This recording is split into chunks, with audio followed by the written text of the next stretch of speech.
सदा रहूं गुरुदेव शरण में। मैं बालक नादान कृपा सिंधु तुम हो गुरु। दूर करो अज्ञान कृपा सिंधु तुम हो गुरु। दूर करो अज्ञान।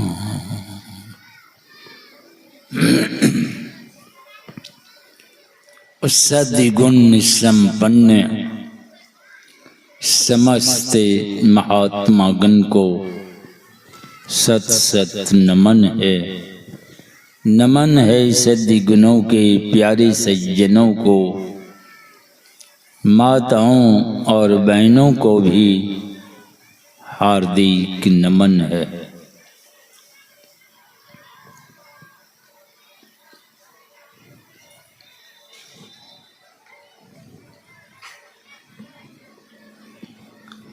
अभी आप सब लोग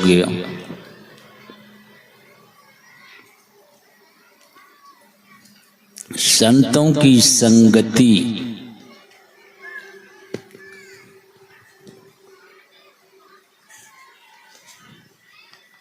से क्या मिलता है?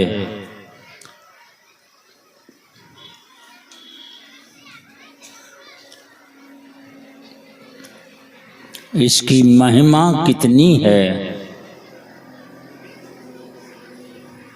आज तक कोई बता नहीं पाया।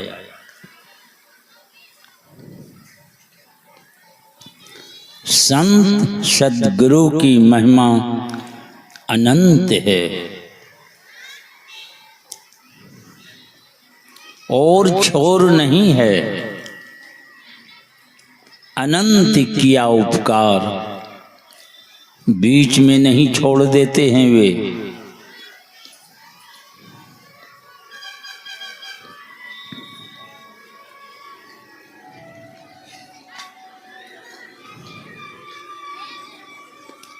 और वह दृष्टि खुलती है जिनकी कृपा से अनंत परमात्मा को आप देख पाएंगे। लोचन अनंत, जो अनंत है वो परमात्मा दिखावनहार।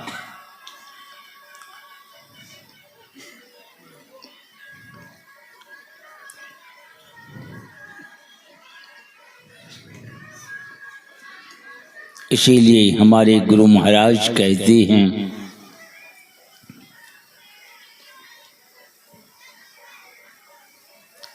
बिन दया संतन की में ही जानना इस राह को।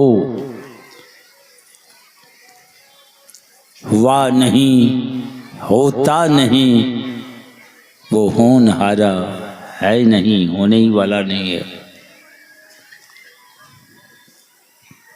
संतों के चरणों में आपको समर्पित करना पड़ेगा।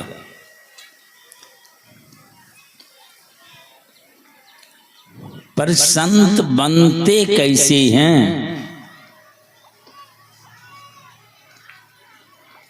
संत आसमान से गिरते हैं क्या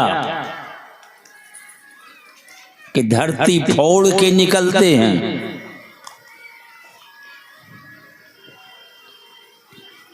सबके अंदर वो क्षमता है। परमात्मा ने सबके अंदर वो व्यवस्था की है।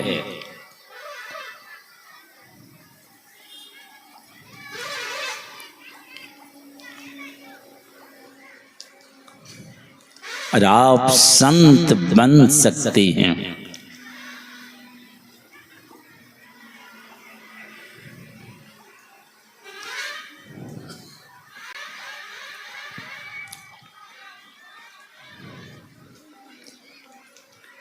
संत बिना नहीं घाट बाट एको नहीं पावे।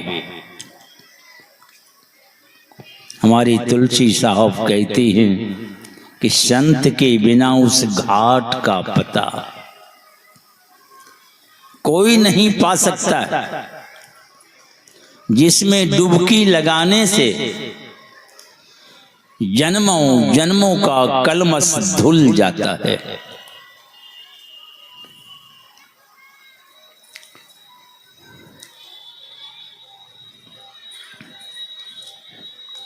और आपका अंतःकरण पवित्र होंगे, समस्त ब्रह्मांड का ज्ञान होगा आपको।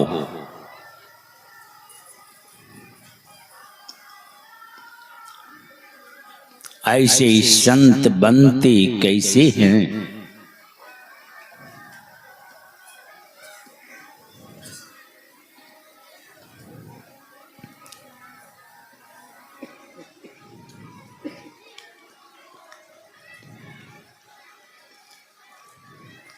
केवल बाल्टी में रंग घोल के, कपड़ा रंगा के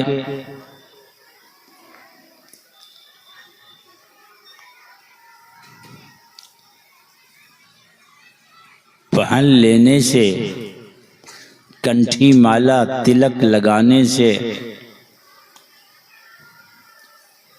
कोई संत नहीं हो जाते हैं। हाँ, हिम्मत जुटाए हैं वे, कदम बढ़ाए हैं, संत बनने की तैयारी कर रहे हैं। अगर अंतर से इच्छा है तो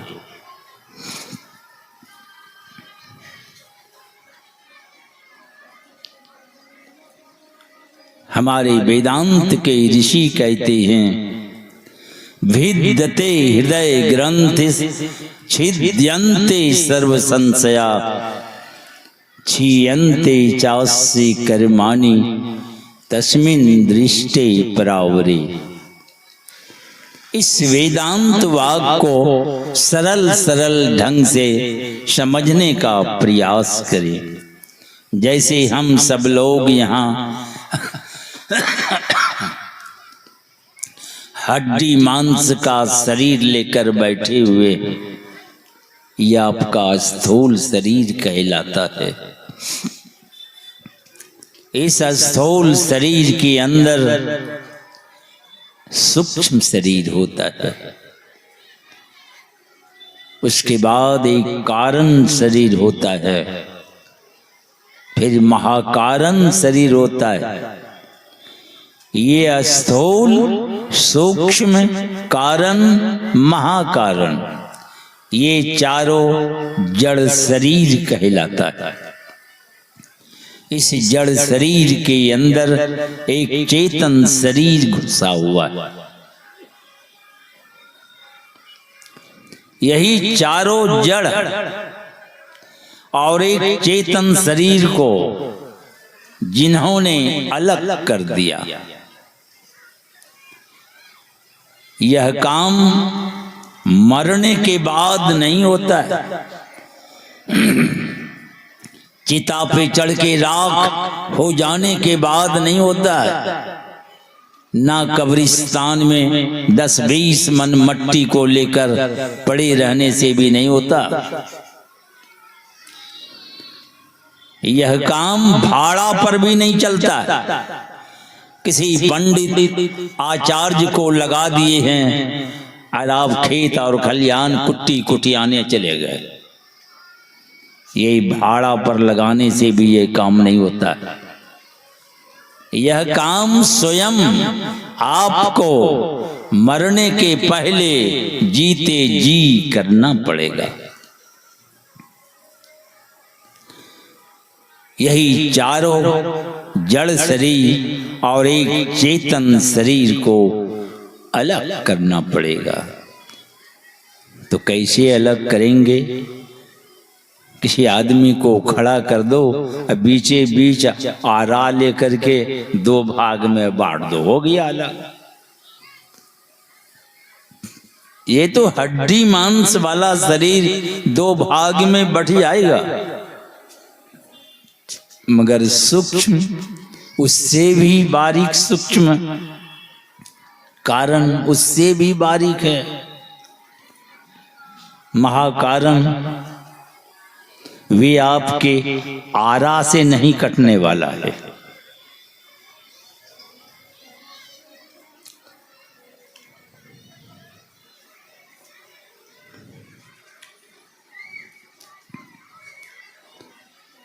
ये चारों जड़ और एक चेतन जब आपकी दोनों दृष्टि की धार संसार के तमाम ख्यालों से हटकर, जब आपके अंदर के अंधकार में गुरु युक्ति मुताबिक उस जगह जाके जब टिक जाएंगे,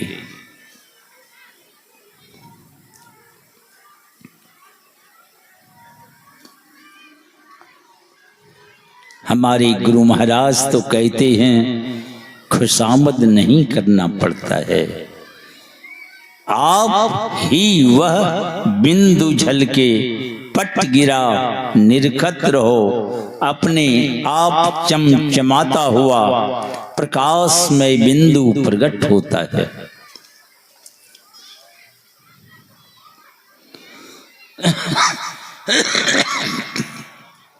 उसी बिंदु में हो करके आपको निकलना पड़ेगा। बिंदु राह से निकल, जो निकलता है वे बहादुर होते हैं।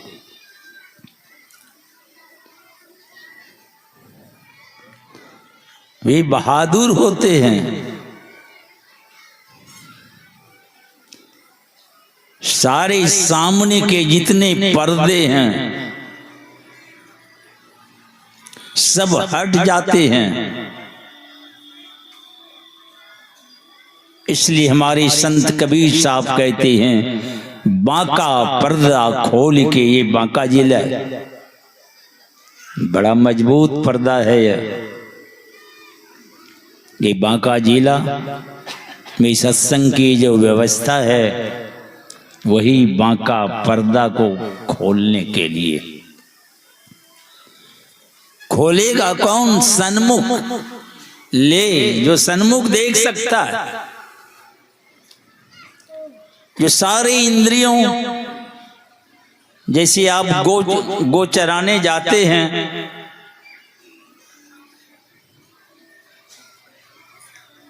तो उस पर निगरानी रखते हैं, किसी खेत में ना घुस जाए, किधर न इधर उधर न हो जाए।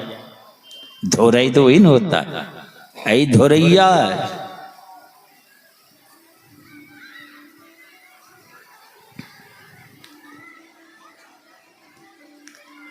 तो सारी इंद्रियां इधर उधर अब जाएगी नहीं। असली धुरय है जो धूर शब्द मिल जाता है, उस शब्द को पकड़ लेगा वो, जो सारी इंद्रियां दम तोड़ देती है।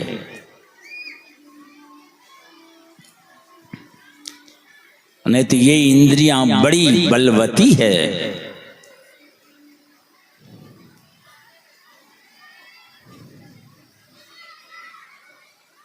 अति आहार इंद्रिय बल करे, गोरखनाथ जी महाराज कहते हैं ठूस ठूस के खाते हो, अति आहार करते हो, इंद्रियां बलवती हो जाती है।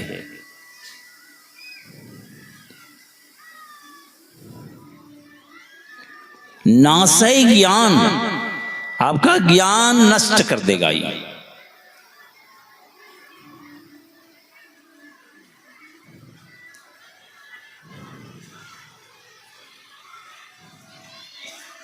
निद्रा भी आएगी आपको, झपय काल आपके हृदय में झंझट रहेंगे।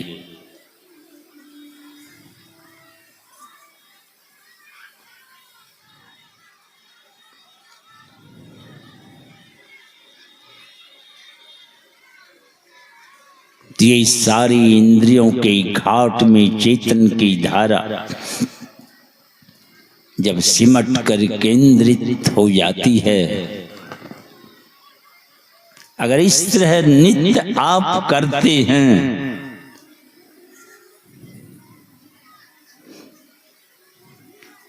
सूरत अधर पर कर कर जो करता है इस दिन, तो अंधकार फट जाता है। ये पहला पर्दा है।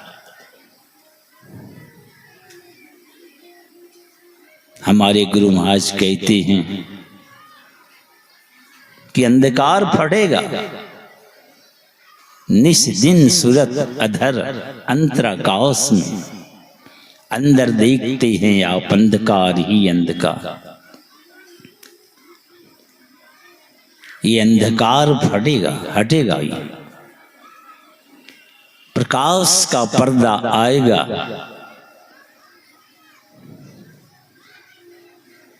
फिर शब्द भी आता है।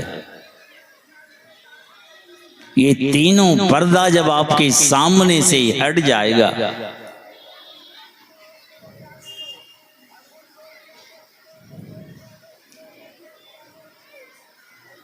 तो आपके ऊपर जो माया है वो भी हट जाएंगे। इसीलिए रोज हम लोग स्तुति प्रार्थना करते हैं, इनके हटे माया हटेगी। और प्रभु से एकता हो जाएगी आपको। पर ये सामने पर्दा बड़ा बांका है, बड़ा जबरदस्त है। ये पर्दा अंधेरी सन्मुख की, हमारे गुरु महाराज कहते हैं ये वज्र कपाट है अंधेरी सन्मुख की। ये बड़ा बज्जड़ है, बज्जड़। कितना हो बज्जड़ अंधकार हो, आपकी कोठली में अंधकार बरसों से है, कैसे हटेगा?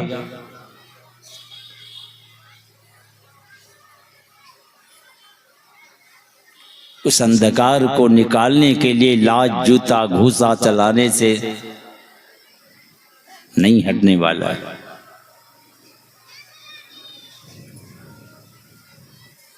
भाषण करने से वो हटने वाला नहीं है।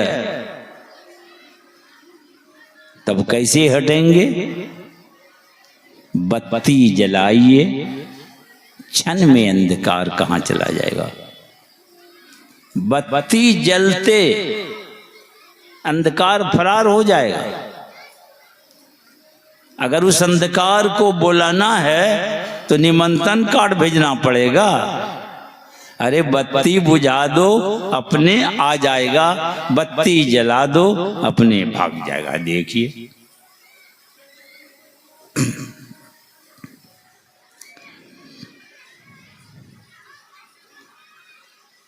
तो यही चारों जड़ और चेतन को जो अलग करता है, बीच में वह बिंदु, बिंदु राह से आप निकलेंगे। यह स्थूल, सूक्ष्म, कारण, महाकारण, ये चारों जड़ और कैवल्यों के भी पार निकल जाएंगे आप। यही चारों जड़ और चेतन के अलग होने से हमारे वेदांत के ऋषि कहते हैं, छिद्यन्ते सर्व संशयाः, समस्त संशय उसका समाप्त हो जाता है। और क्या होता है? ये जन्म जन्मांतरों में अच्छा खराब जो कर्म बन गया है, कर्मों का जाल जो बिछ गया है, कभी घोड़ा कभी कीड़ा और मकोड़ा में, कभी नरक चले जाते हैं, कभी स्वर्ग भी पहुंच जाते हैं। ये कर्मों का खेल चलता है। आज ब्रह्मा के पद पर हैं, कल कीड़ा मकोड़ा में आना पड़ जाता है। भगवान पुरुषोत्तम राम और लक्ष्मण जा रहे थे।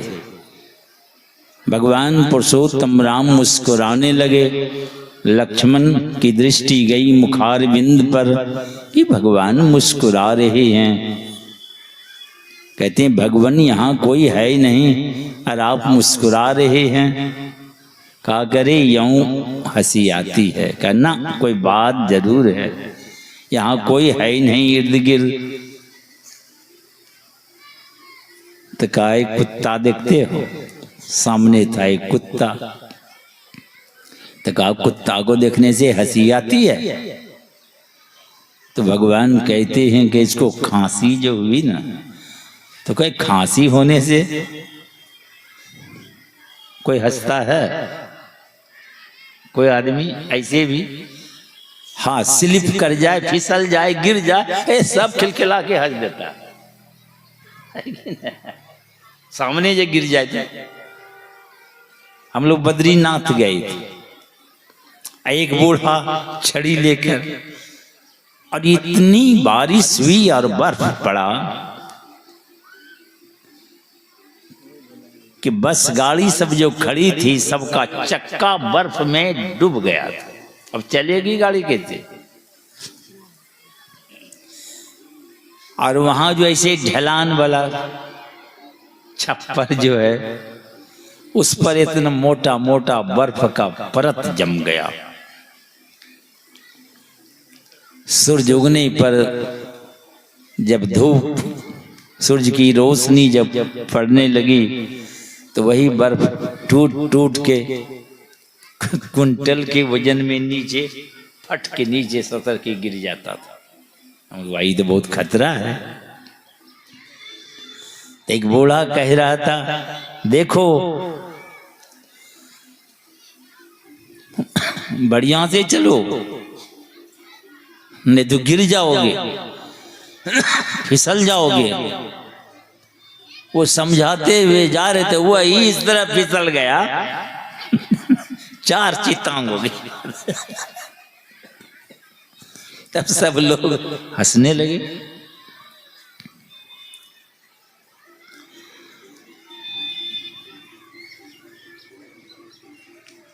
ये माया का खेल जो चल रहा है, गजब का खेल है। कैसा खेल में पड़े हैं जानते हैं? इस जन्म में आपकी माँ है, दूसरे जन्म में आपकी पत्नी हो जा सकती है, हो जाती है।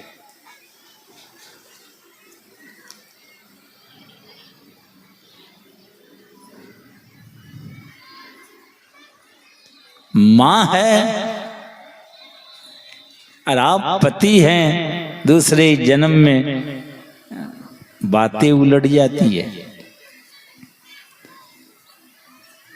अभिमन्यु मारा गया, चले गए स्वर्ग। अर्जुन को बड़ी चिंता हुई, पुत्र शोक में चिंतित रहते। भगवान कृष्ण कहते हैं जाइए न स्वर्ग में तो है, जाके भेंट कर लीजिए। तो अर्जुन चले गए स्वर्ग। देखा अभिमन्यु को, तब बाँह फैलाए दौड़े कि बेटा को छाती से लगा के। मगर अभिमन्यु कहते हैं ठहरिए, हम एक बार आपका बेटा बने हैं तो आप स्वर्ग यहां चले आए। 7 बार बेटा बने हैं आप हमारा।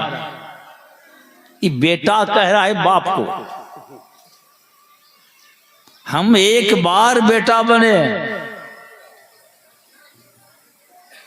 अर्जुन को कह रहा है कि आप 7 बार बेटा बने हमारा। कैसा खेल है सोच लीजिए।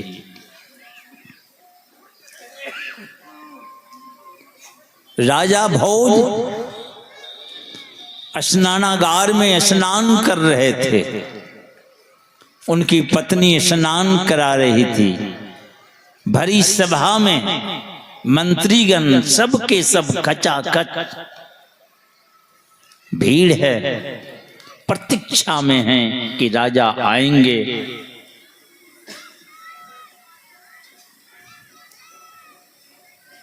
मगर वे तो वहां स्नान घर में स्नान करने में 4-5 बार आए बुलाने के लिए कि सारे मंत्रीगण सब आपकी प्रतीक्षा में हैं। 4-5 बार आए बुलाने, आइए स्नान घर से निकल नहीं रहे। पत्नी जो स्नान करा रही थी खिलखिला के हंस पड़ी। तो राजा भोज कहते तू हंसती क्यों है, तू हंसती क्यों है? तो पत्नी क्या कहती है, अगर आपको जानना है ना तो आप चले जाएं धार देश, वहां मेरी छोटी बहन है, उससे पूछ लीजिएगा, वे बता देंगे। राजा स्नान कर सभा भवन पहुंचे, कार्य को संपन्न कर चले गए। राजा भोज के साली हुए, पहुंच गए वहां। तो वे क्या कहती हैं, आप यही जानने ना आए हैं कि पत्नी क्यों खिलखिला के हंस दी? देखिए मैं गर्भवती हूं, आज रात में बच्चा का जन्म होगा, हमारी मृत्यु हो जाएगी।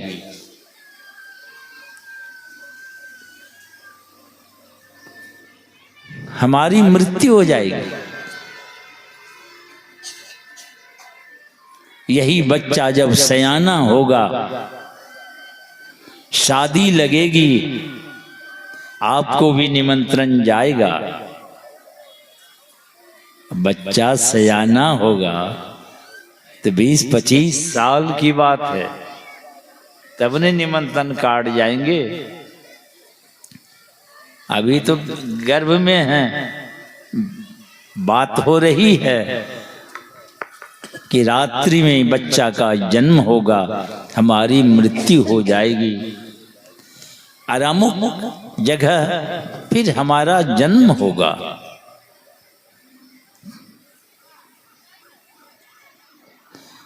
तो उस शादी में जब आप आएंगे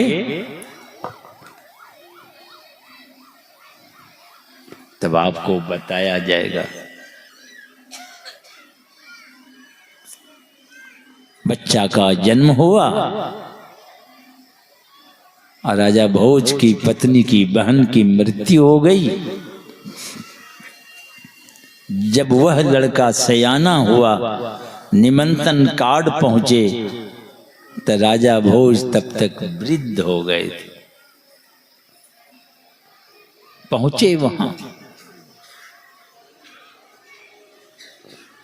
वो लड़का की जो शादी हुई थी किससे हुई जानते हैं? मां मर के जो चली गई, 3 साल के बाद दूसरी जगह जन्म ली, उसी के साथ शादी हो गई। वही बहू घर आई। अब राजा भोज पूछते हैं, कहा अब तक आपको समझ में नहीं आई है?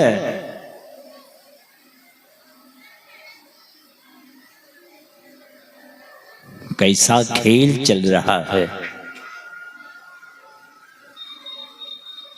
तो वे खिलखिला के क्यों हंस पड़ी कि पूर्व जन्म में राजा भोज बेटा था, बेटा पत्नी की। तो स्नान करने जब ले जाए ना तो भाग जाता था। बहुत बच्चा सा बेटा होता है, माँ चाहता है कि ले जाकर स्नान करा दें, तो भाग जा इधर उधर, स्नान नहीं करना चाहता। वे खिलखिला के इसलिए हंस दी कि आज स्नान घर से निकलना नहीं चाहता, इसलिए खिलखिला के हंस दी। ये कैसा खेल चल रहा है? इस खेल को खत्म अगर करना है तो बिन दया संतन की में ही जानना इस राह को, जाना पड़ेगा संतों के पास।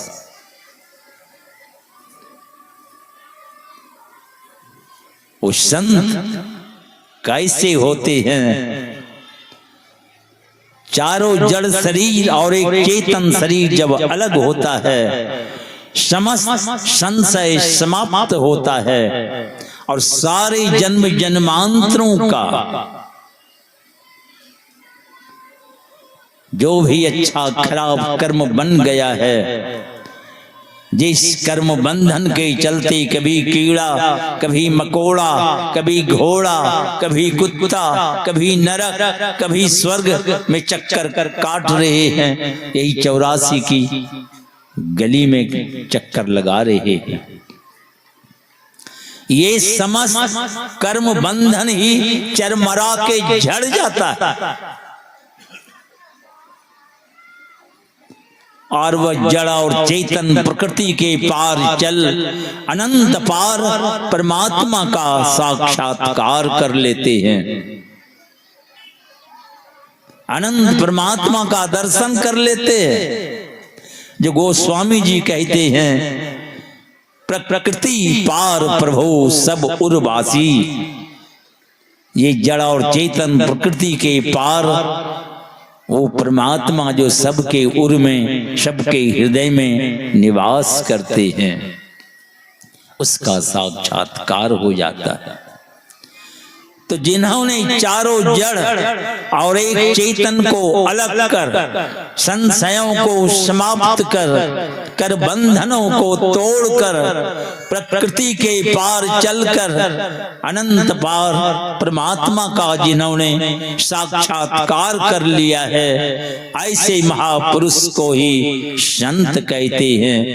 ऐसे संतों की जो राय है, जो विचार है, जो सलाह है, चाहे वह संत भारत का हो, चाहे किसी देश विदेश का हो, चाहे किसी वेशभूषा में रहता हो, चाहे बाबू भेष में हो कि चाहे बाबा भेष में रहता हो, पर जिन्होंने इस वेदांत वाक को अपने जीवन में चरितार्थ कर लिया है, ऐसे महापुरुष को ही संत कहते हैं। और ऐसे संतों की जो राय है, जो विचार है, जो सलाह है, उसी को संत मत कहते हैं। हम सब लोग यहाँ ऐसे संत मत के सत्संग में उपस्थित हैं। आप संत कोई आसमान से नहीं उतरता है, पर उस व्यवस्था से आप मुंह मोड़ लिए हैं, बस इतना ही बात।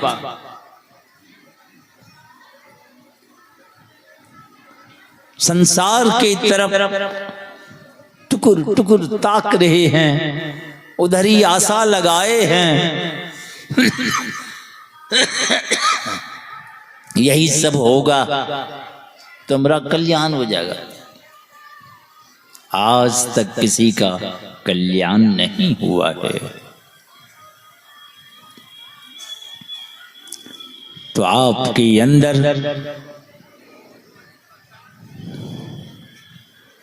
समस्त पर्दा को खोल करके आगे निकलना पड़ेगा आपको। इसीलिए मनुष्य का शरीर मिला है आपको, यही काम के लिए मिला है। कोई भी चीज आप देखिए उसका उद्देश्य है। ये माइक हमारे सामने, इसका क्या उद्देश्य? अब कहिए इससे पूरी छाकेंगे, बुलाओ पूरी छाकने का अच्छा नौटा है। इसका उद्देश्य है देखते मेरी आवाज को खींचकर 10 गुना बुलंद होके निकलती है।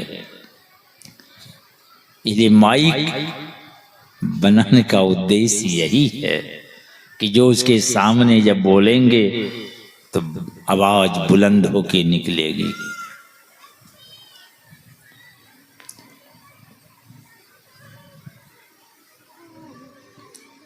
आपका भी आना हुआ है इस संसार में, आपका भी उद्देश्य है।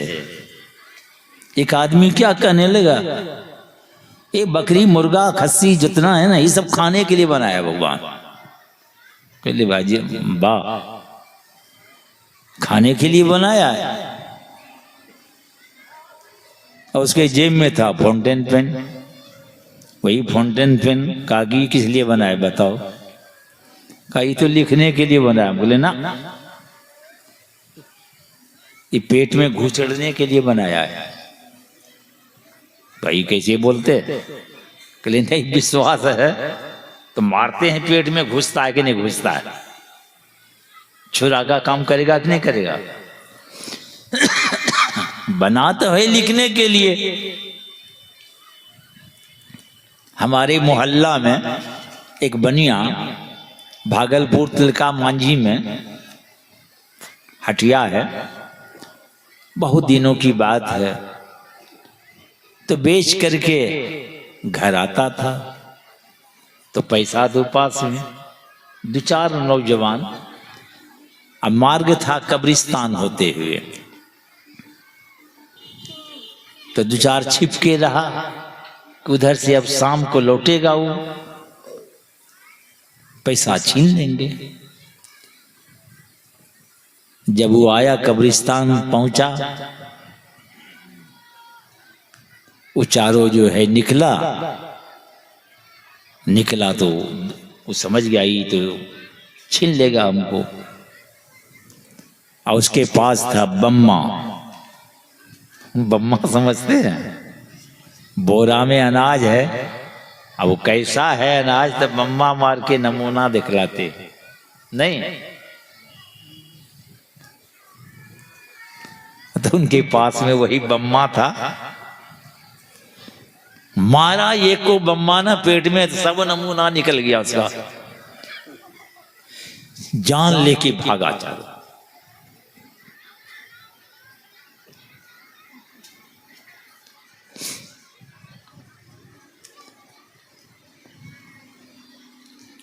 अब बाघ सिंह सब कहे कि सब खाने के लिए हमको बनाया है। अरे भगवान तो उसको बनाया ही है, मांसाहारी प्राणी है,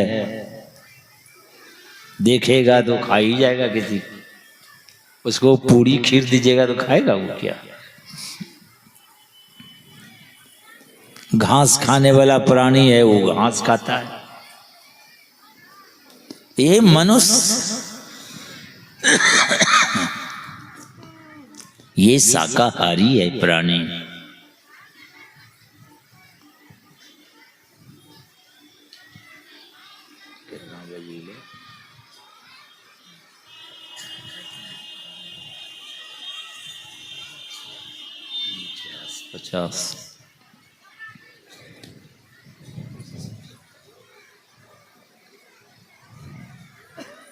घड़ी की सुई टिक टिक टिक चलती थी, मरी सब चुपचाप चलती है, बोलती नहीं है।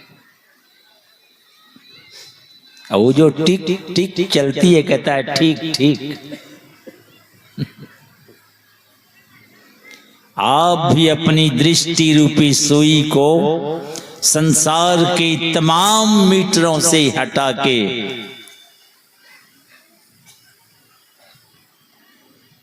जिस दिन सामने कर लेंगे,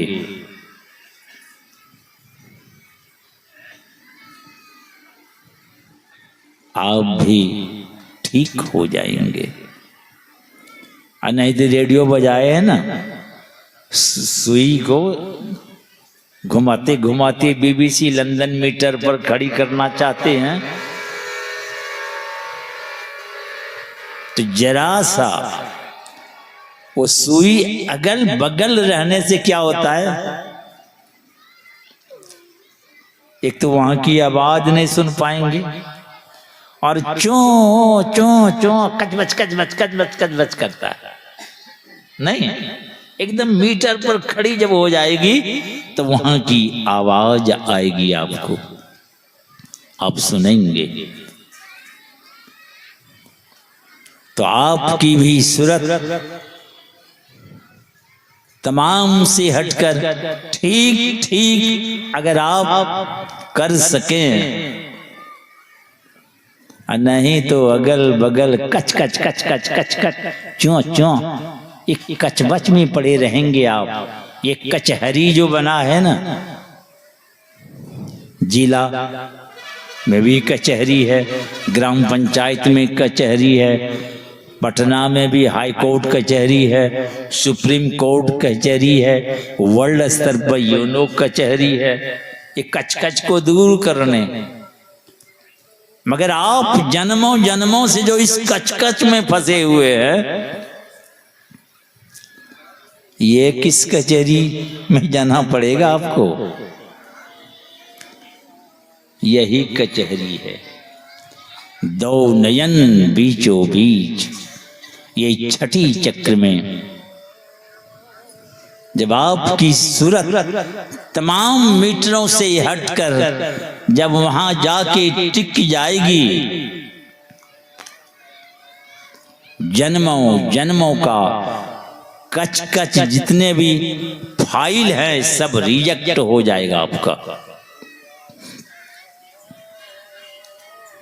और नहीं तो यहां देखते हैं दादा फाइल ढोते ढोते मर गए, बेटा ढोने लगा, बेटा भी मर गए, पोता ढो रहा है, चलता चलेगा कब तक पता नहीं।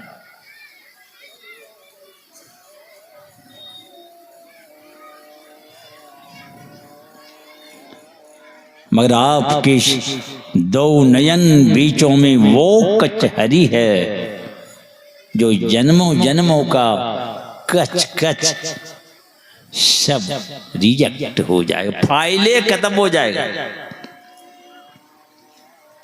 और आपका जीवन धन धन होगा, मगर उस कचहरी में वकील की आवश्यकता पड़ती है। जज के पास जब जाएंगे तो पहले वकील पन्ना पढ़ाता है कि बस यही बोलना है वहां जाके। हमारे घर में 20-25 भैंस चराने वाला जो था, लड़ाई हो गई। यही बगल में गोनू बाबा धाम है ना, उसी के बगल में खेती है धान की। मैं तो बचपने में गया हूं, फिर कभी जाने का मौका छुट्टी। 50 बीघा का एक प्लॉट,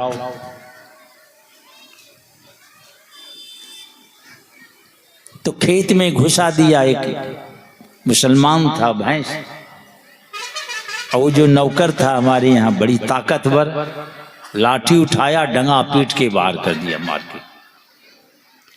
अब ये केस कर दिए कोर्ट भागलपुर में। जब गए कचहरी, उधर के वकील कहते हैं कि हुजूर पूछ लीजिए कि सवेरे ना लड़ाई हुई है। कल के हाँ हुजूर, लड़ाई हुई थी संध्या को, शाम को। देखिए किस तरह पेंच मारते हैं। तो आई कहता है कि हाँ हुजूर, हुजूर ये एकदम फॉल्ट है, ये झूठ है। तो हमारे इधर के वकील खड़े हो गए। ये क्या कहते हैं हुजूर, देहात के जो लोग होते हैं ना, शाम को भी सवेरे बोलते हैं। जजो साहब का इस शाम को सवेरे, हाँ जी शाम को भी सवेरे कहते हैं। हाँ हुजूर, कि बलवा शाम है, कहते बलवा सवेरे लगा दिए। संध्या हो रही है तो हम लोग शाम को भी सवेरे बोलते हैं। तो वैसे ही ये संत सदगुरु आपको जो युक्ति समझा बुझा के अगल बगल कहो दृष्टि ना डोले सन्मुख आप उस बिंदु को पकड़ लेंगे आप। और वही बिंदु सुख सिंधु की खिड़की बताए हमारे गुरु महाराज। योग हृदय वृत्त केंद्र बिंदु सुख सिंधु की खिड़की अति न्यारी, बड़ी निराली खिड़की है। उसी होके सुख के समुद्र में आप प्रवेश करेंगे, यहाँ दुख का नामो निशान नहीं है। तो संतों के चरणों में समर्पित कर अपने जीवन को सार्थक और सफल करें। बोलिए श्री सद्गुरु महाराज की जय। श्री सद्गुरु